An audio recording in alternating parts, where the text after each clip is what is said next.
Okay people, I think I may have just cracked what is about to go down, where we're currently at in the timeline of Boruto in comparison to the big time skip that's supposed to happen. I think I understand it all, and I'm going to break it all down after Boruto chapter 63, the events of Boruto and Kawaki versus Code, or dare I say it, it's just really Boruto versus Code, seeing as how Kawaki's like, take me away please! Also with Ada waiting in the wings, petting her brother, like, things is getting mighty interesting, weird, and all sorts of stuff in the Borutoverse, but also the resurgence seemingly of Borushiki with Boruto's new Otsutsuki transformation, where that is going to lead the introduction, the massive info on what karma actually really is revealed from Code, a whole bunch of bombshells drop, but also again where this is going to lead, where we're at in the story, and what it's about to go down. Without further ado people, let's talk about it, because Boruto is starting to heat up again. We was in a little bit of a build up, we're back at the heat, we're back at the fire, the stove is cooking.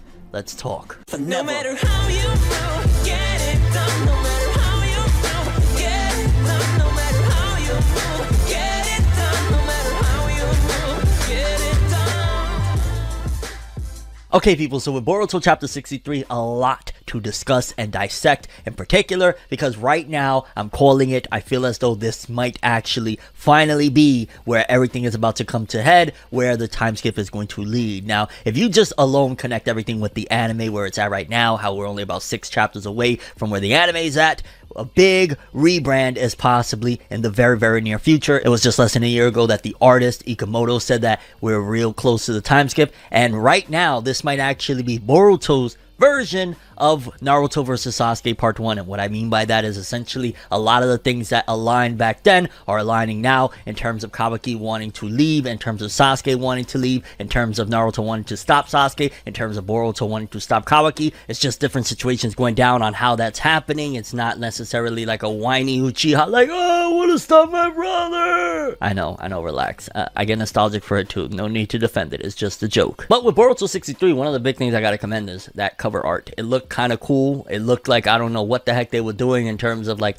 it kind of felt like some really bad fan art, and I'm not trying to say that sarcastically. Like, it didn't look necessarily like an official thing, but again, I never really expect anything grandiose from the, Boruto cover pages. It just kind of looked cool. And Boruto 63 opens up with Kawaki down on the ground and Boruto staring down Code, ready to throw down at any second. And it feels right now like, even though things actually heat up towards the end, at the very least the beginning of Boruto 63 was the calm right before the storm, and getting a lot of exposition before things really go straight left. And I'm starting to understand also where a lot of these characters' parts are going to be played, in particular, like for example with Ada, how she's scolding Code for not listening to her or not taking heed, because if he did, she could have given the info a little earlier that, hey, Boruto's on the way, you should just grab Kawaki and get out of there ASAP. And it's crazy to think that even somebody all-knowing as Ada, she doesn't even know, nobody knows how the hell Kawaki is masking his chakra. How the hell did he learn that? Because again, that's something that's just inconceivable. Like, how did this kid even learn it? I'm still questioning right now. Like, there better be a very good logical explanation on how he's hiding it, but also the fact that it makes more logical sense, I guess, that Boruto is the only one that can sense it, considering they have the Otsutsuki connection. Although I guess wouldn't Code be able to sense it too? But then again, he's only karma, he's not necessarily Otsutsuki. But either way, even Ada is puzzled on how the hell is he doing it. And throughout the chapter, Ada is petting her brother as he sleeps, and I've said it before and I'll say it again, Damon is being either set up to be one of two things. Either he's going to be fodder and he's just going to get killed off, and that's going to make Ada go on a rampage, or it's setting up that Damon is going to be something big post time skip. We're getting a little bit of a glimpse now, because think about it, that's a pretty good build up and setup and foreshadowing of a character if we get to see him on the villain side of things grow up. Like, if we see him now as a kid and then we get a 2-3 year time skip, and then boom, now he's actually a credible threat fighting on his sister's behalf or whatever, that's going to be something interesting. On top of that, we're setting the seeds. The seeds are being planted in terms of if anything happens to his sister Ada, the one that is taking care of him and resting him down and stuff like that, Damon is going to go on a rampage and become again another massive threat. Remember, these cyborgs that Amado created have been said to be extremely powerful, so he's either on the road to being something very important or the road of irrelevancy, one or the other. And then we get a lot of these elements throughout the chapter, which again was just very reminiscent of Naruto and Sasuke battle part 1, where Sasuke continued to tell Naruto, yo, just go. A little bit different different in terms of Kawaki is more of a justifiable character. He's more on the side of like, he has some, I don't want to say logic because Sasuke had logic. Clearly he wanted to save his brother, but you can understand him and you could kind of empathize with him more because Kawaki is doing this from a righteous standpoint. I'm going to do everything it takes in order to save the 7th, while Sasuke was like, I need power for vengeance. So two different aspects there. And I mean, like, Kawaki is dead set on it, which again leads me to some definite theories of mine that things are about to shape up, and this is really leading into a big climax here very shortly, because Kawaki's just persistent with all of this thing of like, yo, didn't you say you was gonna take me? I'm ready to go. Uber's here, right here. I got the Uber. Let's go. However, Boruto is playing the role of Naruto Part 1, where he's like, yo, they're gonna sense my chakra. Dad is gonna sense it. He'll be over here shortly. Just relax. And Kawaki's like, you don't understand. That's not what I'm trying to do, fam. I'm trying to go see Orochimaru. I mean, I'm trying to give myself up. And I gotta commend not only what Kishimoto has done within the last, I don't know, 7 or 8 chapters, however long it's been since he's taken over, but just in general, everything that has been set up with Kawaki's relationship of Naruto, because it makes it more authentic. If it was just like 1 or 2 chapters and we saw Kawaki have like a small conversation with Naruto, I wouldn't believe any of this. I would be like, this kid that was just taken to Lord Seven's house, Naruto's house, and all of a sudden he's willing to ride or die for him. But you get all of that from the manga, especially you add, if you watch the anime, you really feel it that, no, he really does love this guy. This is really like dad to him. That's why he's willing to die for him. So I love and appreciate all of the build up and setup and exposition into their relationship and how Kawaki truly feels about Naruto, because it makes this that much more impactful. And I love how after Boruto had said that like, yo, dad will be here shortly, Code puts on his hoodie. Now I was wondering like, okay, is he putting on the hoodie to try and hide that he's talking to Ada, even though they already knew that he's kind of conversating with somebody? Or was it that he was kind of a little bit shooketh of the 7th showing up and whipping that? Because don't forget, Code is strong, and he was said that without his limiters, he could surpass things like, you know, the power that Jigen had and things like that. I don't know about now. I think Naruto, even without Kurama, will wax that. I'm just saying, and Code don't want no smoke at the end of the day. Like, if Naruto and Sasuke show up, and you got Otsutsuki, Karma, Boruto here, Code don't want those problems. He don't want no problems, okay? And it definitely showcases where Ada's character is going and how she's really just a shy girl, because when Kawaki is there, he's like, yo, I ain't getting nowhere with you. Let me just bring me to your leader. Take me to your leader right now, because clearly, like, you're not the one in charge of this whole thing, and I'm not getting anywhere with you. So let me just talk to whoever it is. And characterization for days of Ada getting embarrassed, like, oh my god, he wants to meet me. I gotta reiterate, he don't know who you are, fool. He knows Clifford the Big Red Dog is the one in charge of all this and giving out commands, okay? Relax, shorty, relax. But yet again, another nod to how intelligent Kawaki is, because he deduces that, okay, if this obsessed freak that loves the Otsutsuki, loves the Ishiki, and he's obsessed with revenge, if he's willing to put that aside against me and take me alive for whoever this is, then they're the one that's really controlling things. So again, always adding to Kawaki being that smart, big brain guy. And for me, it just felt a little bit awkward when Code was like, are you sure you'll be able, like, yo, you don't know what their demands will be? I don't even know what their demands will be. And it's like, fam, you know more or less what those demands are. Like, she's gonna want Snooki all day. You know that Snooki? She's gonna want that all day, every day. That's her demand. So I don't know why Code was fronting. Like, you never know. She might want to tie you up in a dungeon and ball gag. Well, holy cow, she might actually want to tie him up and ball gag him. Oh my god. And it was just a sad moment when Kawaki was like, you know, the people who wanted things from me have never been reasonable. That was kind of sad, because, you know, and it's so crazy that, because then Code follows up with, oh, I was gonna drag you back, but you willing to go, you know, free will, let's do it. And Boruto's like, I'm standing right here, guys, like, I'm right here, like, yeah, remember, it's Boruto, Naruto Next Generations, you know, like, this is my show, like, hello. But going more into their sibling, I guess, relationship, so to speak, Boruto's like, yo, dad wouldn't want this. I get what you're trying to do and all that, but dad wouldn't want this. And he punches Kawaki in the face, which again, it almost feels like this is a way more tame version of the original fight of Naruto and Sasuke. I feel like this might actually be the climactic moment leading into Boruto Z, Boruto Shippuden, whatever you want to call it, because it's really just starting to feel like it's just a little more softer at this moment. We're going to talk about how it's going to get to when Naruto started accessing the One Tails chakra of Kurama and stuff like that, because it's heading that way with Boruto. But the inner Naruto Uzumaki within Boruto comes out when he says, fine, you want to protect dad, that's cool, but it's my right to protect you. And I'm just like, oh, here we go. totally, that was, you know, they've said for a long time that Boruto's like Sasuke, he takes after Sasuke. That was a Naruto moment, 1,000,000,000% all the way. That was just straight up Naruto. And fam, Ada is a Fujoshi. Like, she was like, oh my god, that's so hot, oh, I'm jealous, which that jealousy is going to play a factor. That jealousy right there is what could potentially lead to Kawaki and Boruto seriously throwing hands. Let's just say hypothetically Ada gets away and has Kawaki in her clutches. That jealousy of, you got a bond with him, you actually might like him or something, you want to prove to me that y'all not really having a bond anymore, sever it, go attack him down the road. Just saying. And here comes Code to introduce himself to Boruto like he's just been standing there the entire time. Like, is he that irrelevant at this moment that you didn't even realize he's listening to everything that's said? Because he just comes through like, yes, I just want to let you know, little old Boruto, that my name is Code and I love me some Otsutsuki, fam. I just can't get enough of those Otsutsuki, mate. But at least Boruto has a little pride because he essentially says like, yo, you're a small fry. You're not the leader. You're flunky. Move. Gotta have some pride considering you're being shadow banned from your own damn story. But it gives more characterization into Code yet again, that it doesn't just stop with like, oh man, I really rocked with Ishiki. Like, he true to blue loves the Otsutsuki and worships them, and he tells Boruto like, oh, you don't know, like, I really, really love and appreciate the Otsutsuki too. Like, this is so unfair to me that I gotta feed you to the divine tree. Like, I'm going against people that I look up to as gods and stuff like that. This doesn't feel good for me. But the other side of Code is like, well, this is a perfect opportunity to test what type of quality meat you are, so to speak, for the Ten Tails. And again, a little more of Boruto stepping up to the plate saying, well, this guy's kind of crazy. I guess I just gotta kick his ass because he ain't listening to nothing I got to say, which that's commendable. You ain't kicking nobody's ass because considering Code has been already said, and I think you are aware of this, that Code is on another playing field. Like, you're not kicking no ass, fam. Just stop. Then we cut to some very ignorant stuff that I'm like, oh, come on.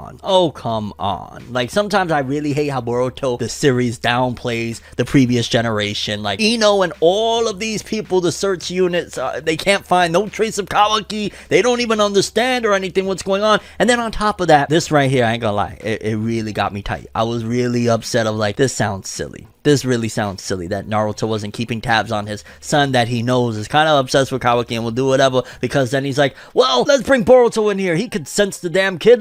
Bring him in here. And then that worthless Jonin that please fire him. Please demote him to like, I don't know, bag boy or something, water boy or something, because he's pathetic. He's worthless. And then he informs Naruto like, Boruto's not around either. And first of all, I ain't gonna lie, Hikamoto, step it up a little bit. That panel of Naruto when he finds out that Boruto's not there anymore in the vicinity looked bad. I'm just saying, like, sometimes Hikamoto could snap with his art. That was one time where no snapping. It was all together in a bad way. But I was just like, how didn't you see this coming? Like, sometimes they do downplay the previous gen. It's just obvious of like, Naruto would have kept an eye. Like, you know, he would have put a clone on him or something. I mean, maybe without Kurama, he got a little bit dumber. I don't know. However, However, Boruto versus Code begins to go down. Boruto's trying his but ain't nothing working. He tries to hit him with a Rasengan and he ain't connecting, and rightfully so. Like, if he would have done any type of damage to Code, I would have looked at Code even worse than I already do, because like I've said before, Code, I'm still not really all the way sold on. Like, yeah, you're the next generation of threat. Like, So it was nice to build him up even further, that Boruto, who's kind of formidable, he's a prodigy, he's been through a lot at this point, couldn't even touch him for a second, which means that we got a long ways to go, but also solidifies that if Naruto and Sasuke were to show up, at the very least there would be some type of challenge against Code, even though they had to be nerfed for it to happen. And you just see a little bit of Code's fighting style, how he travels through the claw marks, kind of reminds me a little bit reminiscent of Obito going through the portals and shit like that. So I guess that's a little, not necessarily a nod, but kind of similar to that aspect, and also once again shows Ikemoto's really weird obsession with his cat, but that's a different story. If you follow Forever News, you know what I'm talking about, that story where Ikemoto really loves his cat like a little too much. I ain't gonna lie, when this gets animated, hopefully they do it justice, because that scene where Boruto's even trying to do a lightning jutsu and shit, I was like, Boruto's giving it his all, and again, Code is like, it's nothing to him. So what does that say about Code? Builds him up even further. And here's where we get something huge, because this was pretty freaking big. Code is like, yo, it's fun fighting a ninja, but when it comes to karma, you're a complete amateur and starts to break down what karma really is. And essentially it all goes back to technology. I've been saying this time and time again. Boruto is really about technological advancement in society, including aliens that come to Earth and bring forth further developments. Because he once again tries to rush Code and gets knocked down yet again, and Code brings it up. He's like, let me explain to you, Sonny. Let me tell you about a tale of some aliens and some power. Because essentially he says karma overlays a millennia, 1,000 years, of Otsutsuki combat experience over your own mind and body. Essentially, you instantly become a seasoned warrior. So think of it to a certain degree as overriding Code, which, hey, he's Code. I wonder if his name is going to actually be relevant to something in the future of like reprogramming the karma, him being the Code. But either way, essentially, it's like a computer overwrite. It's like adding code into your DNA. Kind of think, not necessarily like consciousness transplants per se, because that's more so what the other side of the karma does, of like, you know, transplanting the consciousness of the Otsutsuki. But you take aside the consciousness of it, it's the capabilities and everything surrounding it as well, because I guess consciousness also would travel with your experiences, right? It's kind of giving a little bit of a deep dive of the mind, so to speak, that not only your personality, but your experiences and what you're capable of doing come along with a consciousness transplant. So essentially that's kind of what it is now that I think about it. And that's how Code is able to maneuver quickly and move around, and how Kawaki and Boruto, they get way stronger, faster, all these powers once they start maneuvering with karma. And he's like, well, that's if you're able to draw it out properly. You know he's hating, you know he's mad. He's like, I got the white karma, what can I do with this, fam? I'm looking like milk right now, what's going on here? And right up until that point, Boruto was conscious. However, after that last kick, it looked like he kicked him on the chin or something and knocked him away again. That's where I think potentially Boruto was knocked unconscious or halfway, or something is going on, because this is not quite what we've seen in the past. This is not when Boruto went Boroshiki nuts against Boro. This is not anything like what we previously encountered when it comes to Boruto being possessed by the spirit or the, you know, mind of Momoshiki. Because right before he could stomp out Boruto completely, Boruto disappears from the ground, and essentially it leads into some epicness. It feels like Boruto after 2021 for the most part, minus like maybe the very first month or two, was a little bit slow. It looks like the Boruto manga is finally picking up in a major way with huge Otsutsuki advancements, because then we see Boruto lifting up and there's like that Otsutsuki aura around him, but he's slightly different. He's slightly different opposed to the Boruto stuff. He doesn't have the horn sticking out. Remember, Boruto broke that off, so maybe it can't regrow again. I don't know about that one, but he doesn't have the horn. One of his pupils, the left one, actually still looks colored in, so it looks like potentially either he's conscious and accessing some of those latent capabilities of Momoshiki. Maybe Momoshiki is on some tsundere, like, I'll lend you a little bit of my power if you want, baka. And the chapter ended off with Code saying, now we talking. And that's what I was saying too. I think collectively a lot of Boruto fans was saying, oh, now we're talking. Okay, and right here, this is where I'm going to drop knowledge on you guys. I was waiting for this exact moment. I wrote a little something down that I think you want to hear in terms of this is probably how things are going to go, give or take an event or two. Boruto's going to probably rage to try and stop Code and Kawaki, but eventually take the L in the long term, essentially similar to when Naruto took the L against Sasuke. He's not going to be able to completely stop them. He'll probably just injure somebody, hurt somebody, but ultimately he's still taking the L. And as he's about to possibly pass out or whatever, he is going to see Kawaki willingly leaving with Code, which that's going to break his heart. Somewhere in between, Boruto will clearly get his scar mark from Code over his eye, and possibly that'll even be what stops maybe the Momoshiki power up, because remember, like you see, it's like he got the Byakugan on the right side, and that's, I believe, where he gets the scar. That's probably going to put a halt to Momoshiki's powers, because if a lot of the power comes from that side to begin with, alongside this new karma mark, it kind of looks a little different on his face, then that's probably going to be able to put a halt to his rampage that he's about to go. Because make no mistake about it, right now, this is the moment where I truly feel, okay, Kawaki's leaving with Code, this is it, and Boruto's going to rampage before that, and his Momoshiki possession that he's going through right now is going to be very similar to when Naruto was having the chakra from Kurama leaking into him, and he went nuts on Sasuke trying to stop him. The differences between things is, opposed to like when it was just Naruto and Sasuke, imagine adding that Orochimaru was there, or Kabuto was there, with Orochimaru listening in on the whole thing as the battle was going down. Somewhere within the conversation, there's going to be a reason laid for a couple couple years, 2 to 3 years, whether it be Code's limiters take 2 to 3 years to remove, or Ada and Code need 2 to 3 years to be together, something along the lines of that. There's going to be reasoning mentioned why they need to halt and why they're going to be away for a while, or there might not be any mentioning at all. It's just going to take a few years for Kawaki to return, and Kawaki's going to have a whole different mind state when he does. Also, a fight could possibly break out between Boruto and Kawaki right there. If Ada says, you want to prove that you're coming willingly, before you do that, because I got my little brother right here, I can't trust it, I want you to attack Boruto right now, lay him out cold, and maybe that'll be the final thing that Boruto sees before he gets laid out and Kawaki leaves. Kawaki being the one to strike him because Kawaki wants to prove to Ada, okay, I'm going along with your BS, I'll do what you say, which would essentially give us somewhat of a little bit of combat of a repeat of Naruto vs Sasuke Part 1 with Boruto and Kawaki. Now, with all that being said, I am dying to see what Boruto does next. If he is possessed by Boroshiki at this point, maybe he's halfway possessed, maybe he's struggling with controlling it when the manga returns with chapter 64. Very curious what you guys think about all this. For starters, do you think that we're at that climactic moment where Boruto and Kawaki are possibly going to have a little bit of a skirmish, and then Kawaki is going to leave with Code, or Code is going to have to fend off against Boroshiki, knock him out? Maybe the scar to his face scratching his eye out is going to be what puts a halt to his rampage, and then after all is said and done, similar to when Kakashi showed up after Naruto vs Sasuke, Naruto's going to show up to grab Boruto and kind of reenact that moment. And your overall thoughts and expectations for how all of this is going to go down. How do you see it happening? How do you see it playing out? I think we're here, people. I think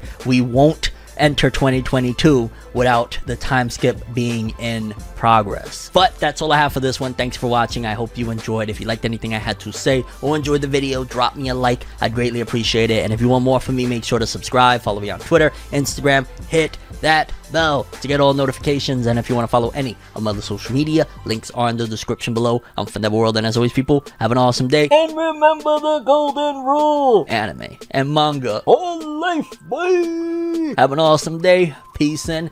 And Boruto's new Momoshiki possessed transformation. I don't know how things is gonna go, but I feel like we might be at the climax before the time skip. Let's do it.